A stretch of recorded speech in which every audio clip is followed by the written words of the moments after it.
Assalamualaikum warahmatullahi wabarakatuh. Kami dari kelompok 2 akan mempresentasikan materi tentang Auditing IT Governance Control.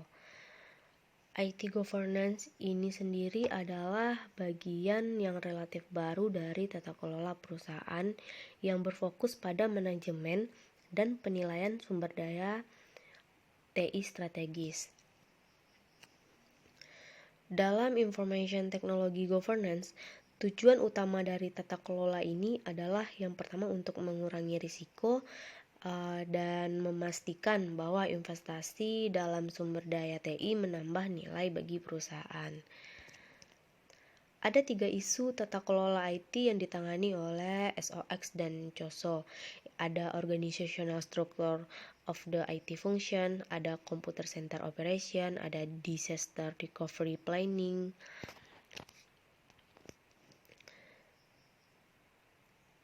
Selanjutnya ada Structure of the Information Technology. Organisasi fungsi TI memiliki implikasi terhadap sifat dan efektivitas pengendalian internal yang pada gilirannya ini berimplikasi pada audit.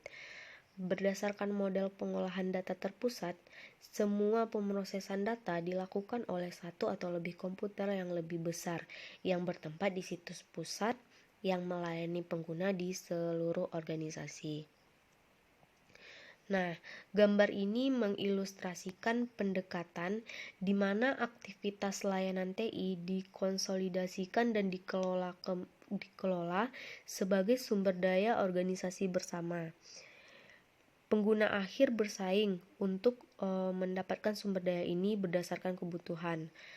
Fungsi layanan TI biasanya diperlakukan sebagai pusat biaya dan biaya operasinya pun dibebankan kembali kepada pengguna. Sedangkan untuk gambar ini mengilustrasikan struktur layanan TI terpusat dan menunjukkan area layanan utama. Ada administrasi basis pemrosesan data serta pengembangan dan pemeliharaan sistem. Di sini saya akan bahas yang pertama ada administrasi database. Perusahaan yang terorganisir secara terpusat memelihara sumber daya data mereka di lokasi pusat yang digunakan bersama oleh semua pengguna akhir. Dalam pengaturan data bersama ini, grup independen yang dipimpin oleh administrator database ini bertanggung jawab atas keamanan dan integritas database. Selanjutnya itu ada pemrosesan data yang terdiri dari ada konversi data. Di sini fungsi konversi data mentranskripkan data transaksi dari dokumen sumber hard copy menjadi input komputer. Yang kedua ada operasi komputer. Nah, setelah file elektronik yang dihasilkan dalam konversi data kemudian diproses oleh komputer pusat yang dikelola oleh kelompok operasi komputer. Yang terakhir ada data library. Di sini ruangan yang berdekatan dengan pusat komputer yang menyediakan penyimpanan yang aman untuk file data offline.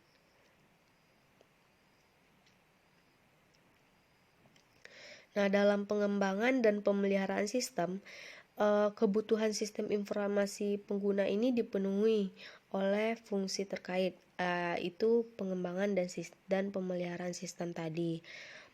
Setelah sistem baru dirancang dan diterapkan, grup pemeliharaan sistem bertanggung jawab untuk menjaganya tetap dengan kebutuhan pengguna. Analisis kebutuhan, partisipasi dalam desain sistem baru itu terdiri ada profesional, ada user, ada stakeholder. Di sini stakeholder adalah individu yang ada di dalam atau di luar perusahaan yang memiliki kepentingan dalam sistem, tetapi bukan pengguna akhir. Sebenarnya dalam menjaga sistem operasi sesuai kebutuhan, 80-90% itu biaya IT pada maintenance-nya.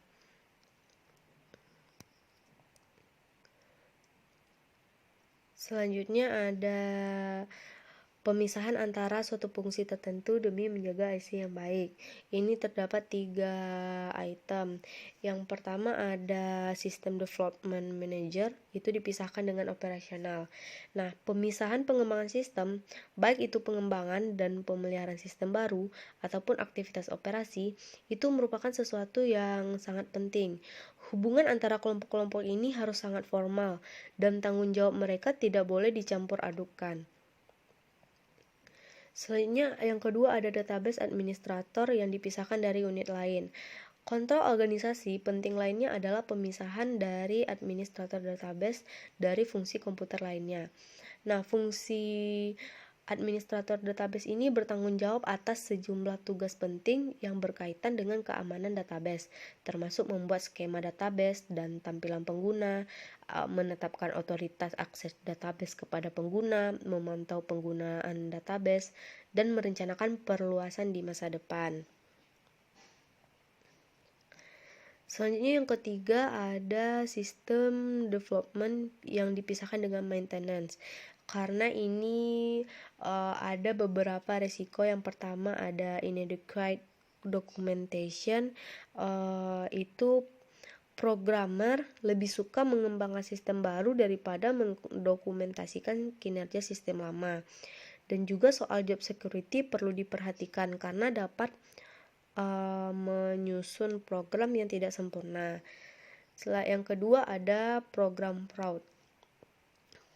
Program fraud di sini ketika programmer asli dari suatu sistem itu juga diberi tanggung jawab pemeliharaan dalam potensi penipuan yang meningkat. Penipuan program melibatkan pembuatan perubahan tidak sah pada modul program untuk tujuan melakukan tindakan ilegal. Oleh karena itu, tanggung jawab penuh diberikan dalam pemeliharaan dan juga merupakan elemen penting dalam skema programmer. Melalui otoritas pemeliharaan ini, pemrogram dapat dengan bebas mengakses sistem, menonaktifkan kode curang selama audit, dan kemudian memulihkan kode saat dan juga untuk memulihkan kode. Selain itu, penipuan semacam ini dapat berlanjut selama bertahun-tahun tanpa terdeteksi. Sekian presentasi dari saya. Selanjutnya akan dijelaskan oleh rekan saya, Suci Widya.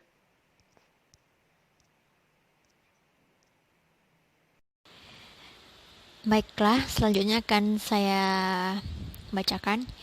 Yang pertama itu selanjutnya mengenai the distributed model. Small, powerful, and expensive systems, District Data Park atau DDP ini melibatkan reorganisasi fungsi IT pusat ke IT unit kecil yang ditempatkan di bawah kendali pengguna akhir atau end users. Nah, unit IT ini dapat didistribusikan menurut fungsi bisnis, lokasi, geografis, atau keduanya. DP ini atau Disk Data Program ini memiliki risiko. Pertama itu seperti tidak efisiennya penggunaan sumber daya, adanya perusakan jejak audit, serta pemisahan tugas kurang memadai dan meningkatnya potensi kesalahan pemrograman dan kegagalan sistem serta kurangnya standarisasi. Di samping adanya risiko, juga adanya beberapa keuntungan, seperti adanya pengurangan biaya, peningkatan kontrol biaya, meningkatkan kekuasaan pengguna, dan adanya fleksibilitas dalam backup sistem itu sendiri. Selanjutnya yaitu mengenai controlling the DDP environment atau mengontrol lingkungan DDP. Yang pertama ada central testing of commercial software and hardware yang diuji oleh pusat. Ini merupakan pengujian sentral perangkat lunak dan perangkat keras komersial. Selanjutnya itu ada layanan pengguna atau user service. Di user service ini terdapat seperti chat room dan intranet support. Selanjutnya yang ketiga yaitu adanya standar atau setting body. Standar setting body atau bisa disebut juga dengan pada pengaturan standar ini, lingkungan kontrol yang relatif buruk yang diberlakukan oleh model DDP dapat diperbaiki dengan menetapkan beberapa pedoman pusat. Nah, pengguna standar ini atau standar setting body yaitu untuk improve keseragaman atau keselarasan dari program dan dokumen. Yang keempat yaitu personal review atau review personil. Ini seperti adanya assessment. Grup perusahaan seringkali lebih siap daripada pengguna untuk mengevaluasi kredensial teknis calon profesional sistem. Meskipun profesional sistem sebenarnya akan menjadi bagian dari grup pengguna akhir. Keterlibatan grup perusahaan dalam keputusan ketenagakerjaan dan dapat memberikan layanan yang berharga bagi organisasi. Selanjutnya ada audit objektif. Di sini tujuan auditor adalah untuk memastikan bahwa struktur fungsi TI adalah sedemikian rupa sehingga individu di daerah yang tidak kompatibel dipisahkan sesuai dengan tingkat kompetensi risiko yang ada dan dengan suatu cara yang mempromosikan lingkungan kerja yang kondusif. Selanjutnya yaitu audit prosedur atau prosedur audit. Nah, di sini prosedur audit akan berlaku untuk organisasi dengan fungsi IT yang terpusat. Ada beberapa prosedur seperti yang pertama yaitu tinjau dokumen yang relevan, yaitu untuk menentukan apakah individu atau kelompok yang melakukan fungsi-fungsi yang tidak kompatibel. Yaitu yang kedua, review catatan pemeliharaan, verifikasi bahwa programmer pemeliharaan tertentu tidak merangkap programmer desain lainnya.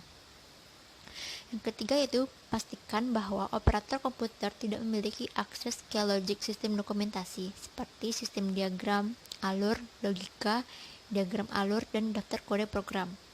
Yang terakhir yaitu review akses programmer untuk alasan selain kegagalan sistem itu sendiri.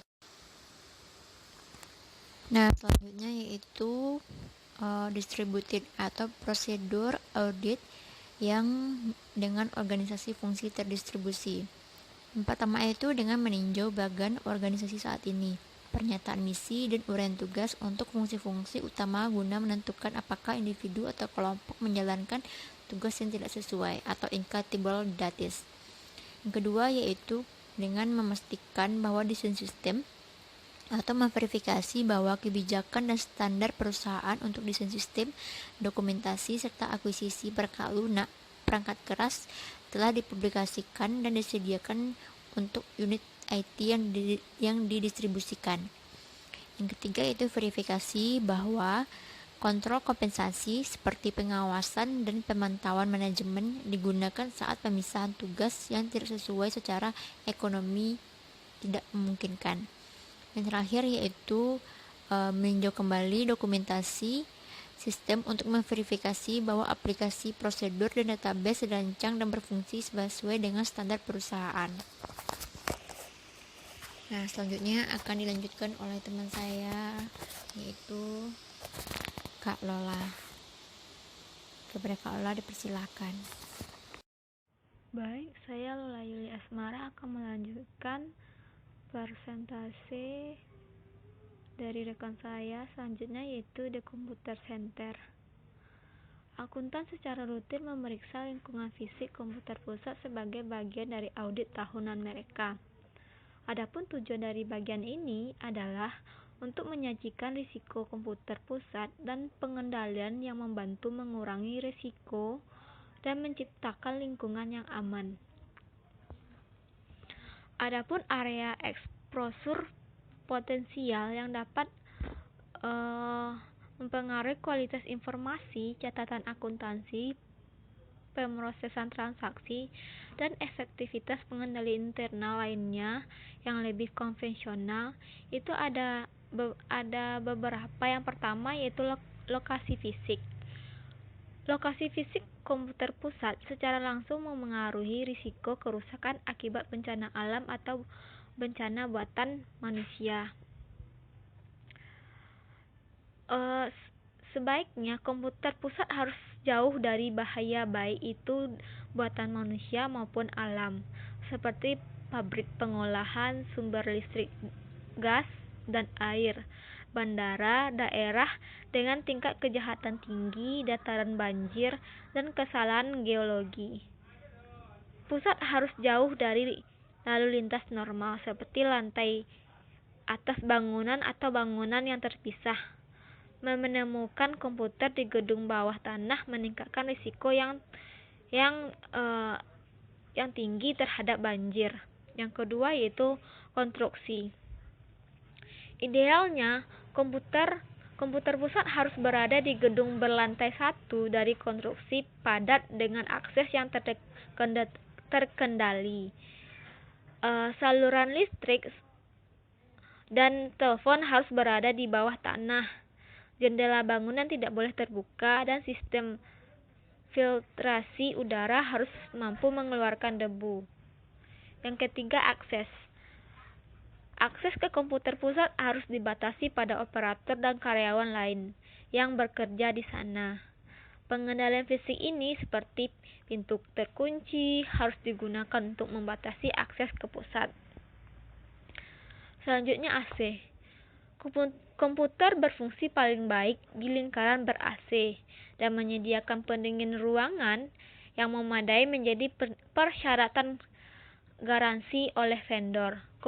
Komputer beroperasi paling baik pada kisaran suhu 70 sampai 75 derajat Fahrenheit dan kelembapannya relatif sebesar 50%. Selanjutnya yaitu pemadam kebakaran. Api merupakan ancaman paling serius bagi peralatan komputer perusahaan. Banyak perusahaan mengalami kebangkrutan akibat kebakaran karena mereka kehilangan catatan yang penting, seperti piutang usaha. Dan penerapan sistem pemadam api yang efektif memerlukan konsultasi yang spesial. Ada beberapa fitur utama yang harus dimiliki. Yang pertama yaitu alarm otomatis dan manual. Harus ditempatkan di lokasi strategis dan di sekitar instalasi. Alarm ini harus dihubungkan ke stasiun pemadam kebakaran permanen. Yang kedua yaitu harus ada sistem pemadam kebakaran otomatis yang mengeluarkan jenis penekan yang sesuai dengan lokasi tersebut. Yang selanjutnya yaitu pemadam api manual harus diletakkan di lokasi yang strategis. Yang selanjutnya, bangunan harus dengan konstruksi yang baik untuk menahan kerusakan air yang disebabkan oleh peralatan pemadaman api. Yang terakhir yaitu pintu keluar atas kebakaran harus ditandai dengan jelas dan diterangi saat terjadinya kebakaran. Yang keenam yaitu toleransi kesalahan. Pada toleransi kesalahan ini adalah kemampuan sistem untuk melanjutkan operasi saat sebagian sistem gagal karena kegagalan perangkat keras, kesalahan program aplikasi misalnya, atau kesalahan operator.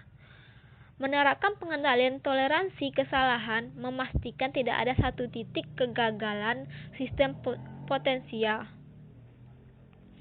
Dan kegagalan total hanya dapat terjadi jika beberapa komponen gagal. Ada dua contoh teknologi toleransi kesalahan yang kita bahas, yaitu pertama Redundant Array Disk Independent atau RAID. RAID ini melibatkan penggunaan disk paralel yang mengandung unsur data dan aplikasi yang berlebihan. Jika satu disk gagal, data yang hilang secara otomatis direkonstruksi dari komponen berlebihan yang tersimpan pada disk lainnya. Yang kedua yaitu uninterruptible power supplier. Ini adalah pasokan daya yang disediakan secara komersil, menghadirkan beberapa masalah yang dapat mengganggu operasi komputer pusat, termasuk kegagalan daya total, penurunan daya, fluktuasi daya, dan variasi frekuensi. Peralatan yang digunakan untuk mengendalikan masalah ini meliputi regulator tegangan, perlindungan gelombang, generator, dan baterai cadangan. Dan jika terjadi pemadaman listrik, perangkat ini menyediakan daya cadangan untuk jangka waktu yang wajar agar restorasi layanan daya komersil dapat dilakukan. Yang ketujuh yaitu tujuan audit.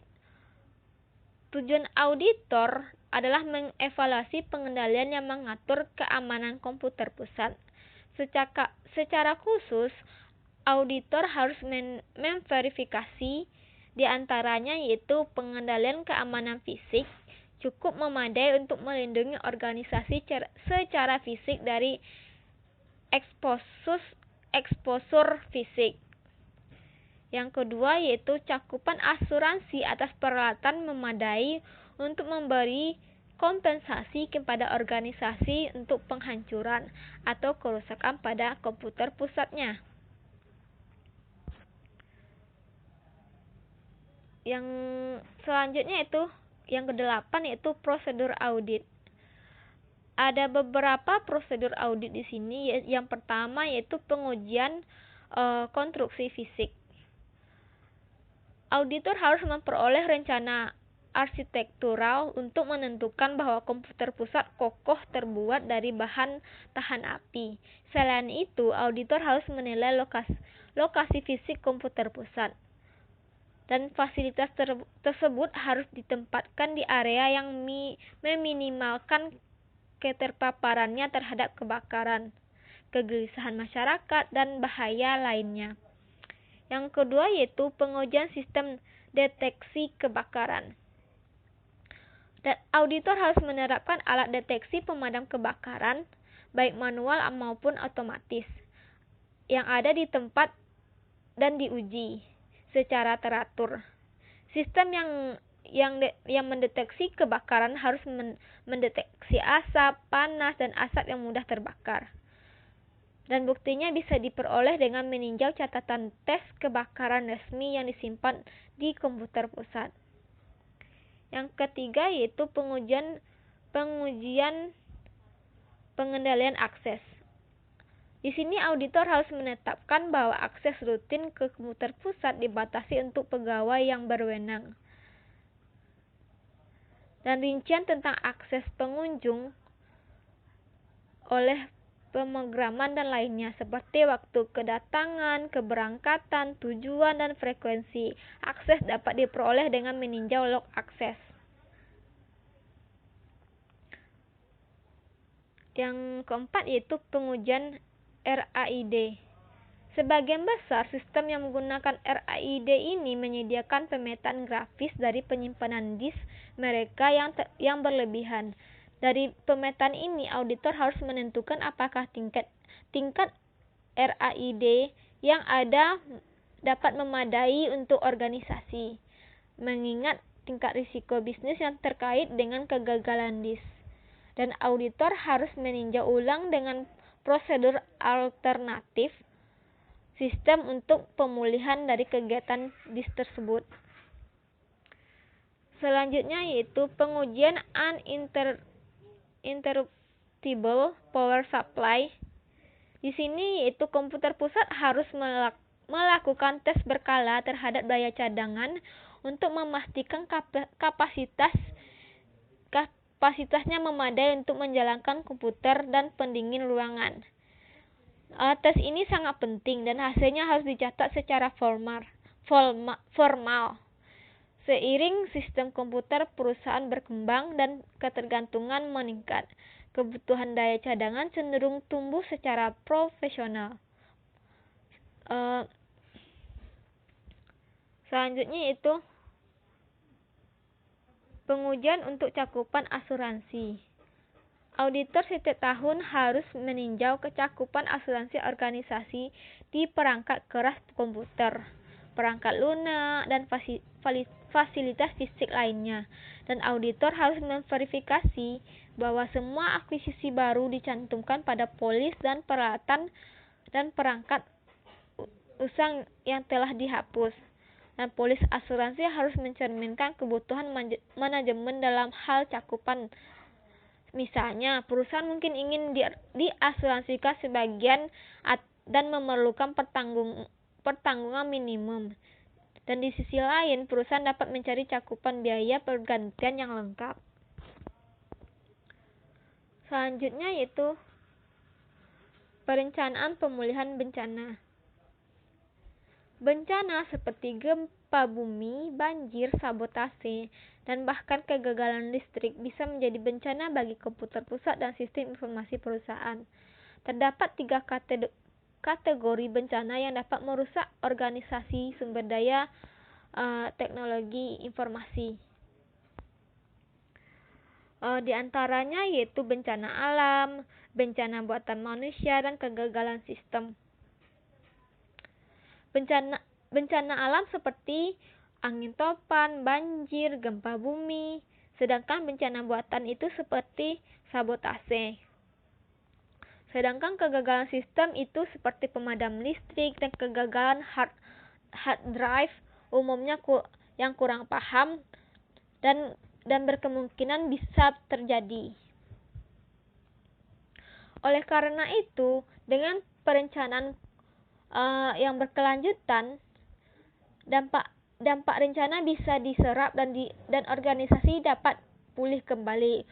Dan untuk bertahan dalam peristiwa seperti ini, perusahaan mengembangkan prosedur pemulihan dan memformalkan menjadi rencana pemulihan bencana atau disebut juga dengan DRP.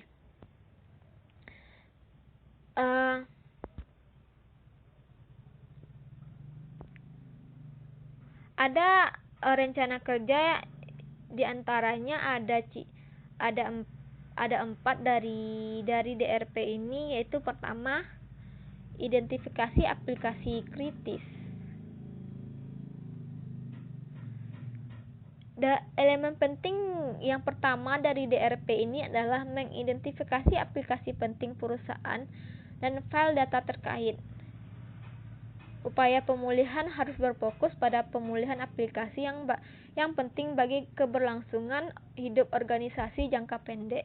Dan tentunya dalam jangka panjang semua aplikasi harus dikembalikan ke tingkat aktivitas bisnis sebelum terjadinya bencana. Dan DRP ini adalah dokumen jangka pendek yang seharusnya tidak berusaha mengembalikan fasilitas pemrosesan data organisasi ke kapasitas penuh segera setelah bencana terjadi. Dan dapat kita contohkan di sini yaitu asumsikan bahwa fungsi tersebut mempengaruhi posisi arus kas perusahaan. Misalnya, berpengaruh pada penjualan dan layanan pelanggan, pemenuhan kewajiban hukum, pemeliharaan dan penagihan hutang, keputusan produksi dan distribusi. Yang selanjutnya itu fungsi pembelian dan pencairan uang tunai. Aplikasi komputer yang mendukung fungsi ini secara langsung sangat penting, dan oleh karena itu aplikasi ini harus diidentifikasi dan diprioritaskan dalam rencana restorasi.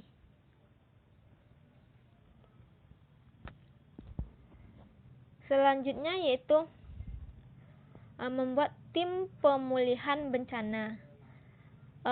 Tim pemulihan dari bencana bertanggung jawab pada tindakan korektif yang tepat waktu. Penundaan dalam melakukan tugas penting memperpanjang masa pemulihan dan mengurangi prospek pemulihan yang berhasil.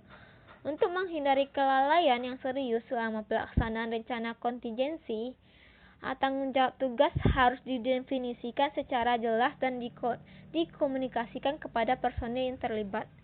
Dapat kita lihat pada gambar 2.7, itu menyajikan bagan organisasi yang menggambarkan komposisi tim pemulihan bencana. Anggota tim harus menjadi ahli di bidang mereka. Setelah terjadi bencana, anggota tim akan mendelegasikan subtugas ke bawahan mereka, dan perlu dicatat bahwa masalah pengendalian tradisional tidak berlaku dalam settingan ini. Dan lingkungan yang diciptakan oleh bencana mungkin perlu untuk melanggar prinsip-prinsip pengendalian seperti pemisahan tugas, pengendalian akses, dan pengawasan. Selanjutnya yaitu penyediaan backup situs kedua. Bahan yang diperlukan dalam DRP adalah menyediakan fasilitas pengolahan data duplikat setelah terjadinya bencana. Di antara pilihan yang tersedia, yaitu pada umumnya ada beberapa. Yang pertama yaitu perjanjian bantuan bersama. Perjanjian bantuan bersama ini adalah kesepakatan antara dua atau lebih organisasi dengan fasilitas komputer yang kompatibel untuk saling membantu dan dengan kebutuhan pengolahan data mereka jika terjadi bencana. Dan dalam hal ini, perusahaan induk harus mengganggu jadwal pemrosesannya untuk memproses transaksi kritis perusahaan yang dilanda bencana. Akibatnya, perusahaan induk itu sendiri harus masuk ke mode operasi darurat dan mengurangi pemrosesan aplikasi dengan prioritas lebih rendah untuk mengakomodasikan kenaikan permintaan yang mendadak untuk sumber daya teknologi informasinya. Dan sebenarnya perjanjian bantuan timbal balik ini bekerja lebih baik dalam teori daripada dalam prakteknya. Jika terjadi bencana, perusahaan yang terkena dampak tidak memiliki jaminan bahwa perusahaan mitra akan memenuhi janjinya untuk mendapatkan bantuan.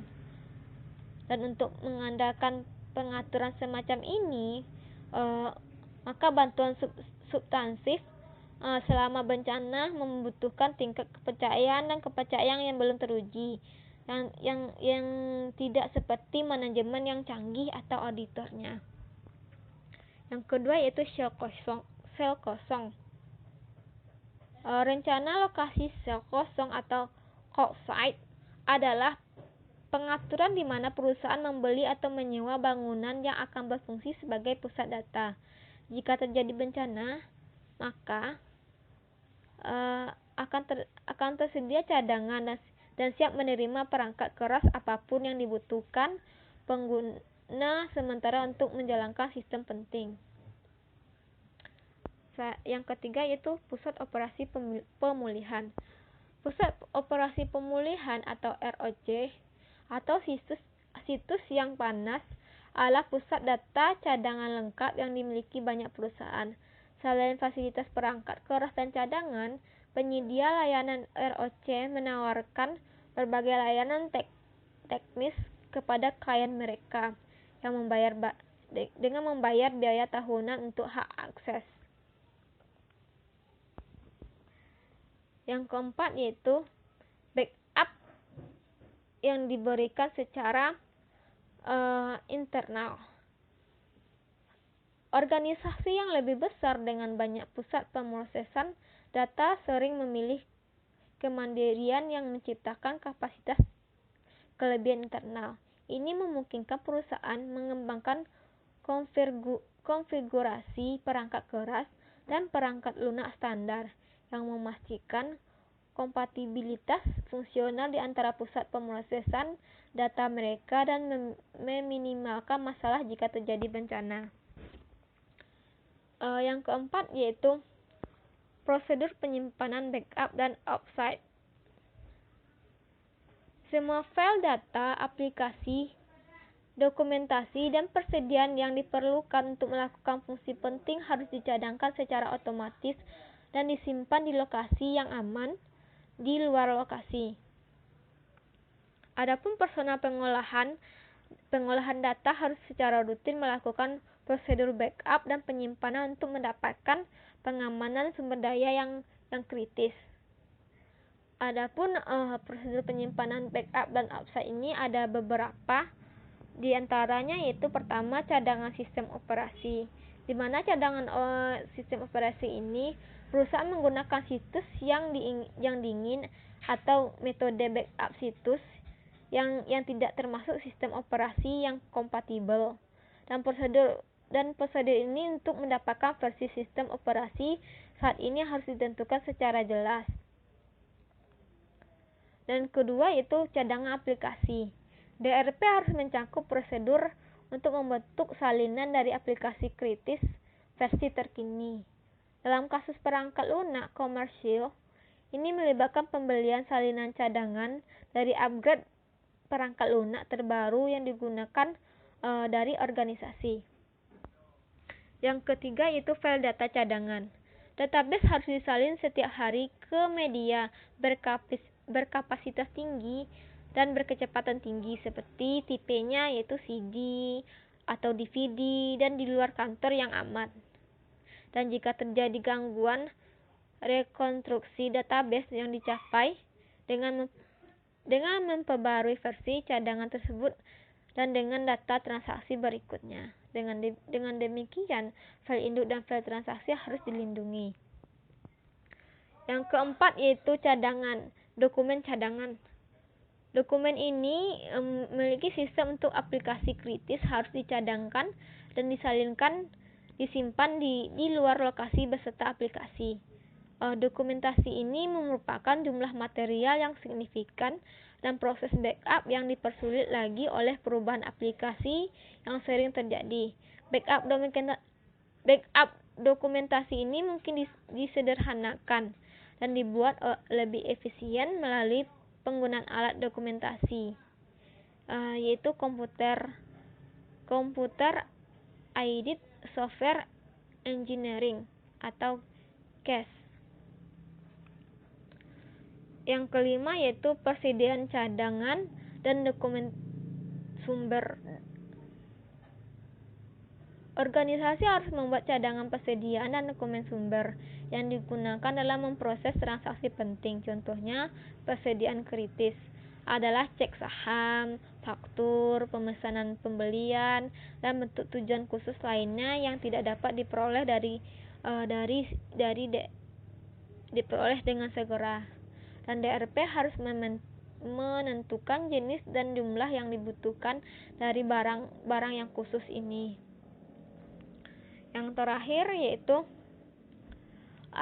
menguji DRP. Pada aspek perencanaan kontingensi yang paling diabaikan adalah menguji DRP. Meskipun demikian, tes DRP penting dan harus dilakukan secara berkala. Pengujian mengukur kesiapan personil dan mengidentifikasi kelalaian atau kemacetan dalam rencana. Selanjutnya itu kemajuan harus dicatat. Kemajuan rencana harus dicatat pada poin-poin kunci selama periode pengujian. Pada akhir pengujian, hasil kemudian dapat dianalisis dan laporan kinerja DRP disiapkan. Adapun tingkatan kinerja yang dicapai memberikan masukan untuk keputusan untuk memodifikasi DRP atau menjadwalkan tes tambahan. Adapun manajemen organisasi harus mencari ukuran kinerja di masing-masing bidang tersebut. Di antaranya yaitu pertama, keefektifan personil tim DRP dan tingkat pengetahuan mereka. Yang kedua, tingkat keberhasilan konversi, di antaranya itu jumlah catatan yang hilang. Yang ketiga yaitu perkiraan kerugian finansial karena kehilangan catatan atau fasilitas. Yang keempat yaitu keefektivitasan prosedur backup dan recovery program data dan dokumentasi. Sekian presentasi dari saya, maka akan dilanjutkan oleh rekan saya. Terima kasih.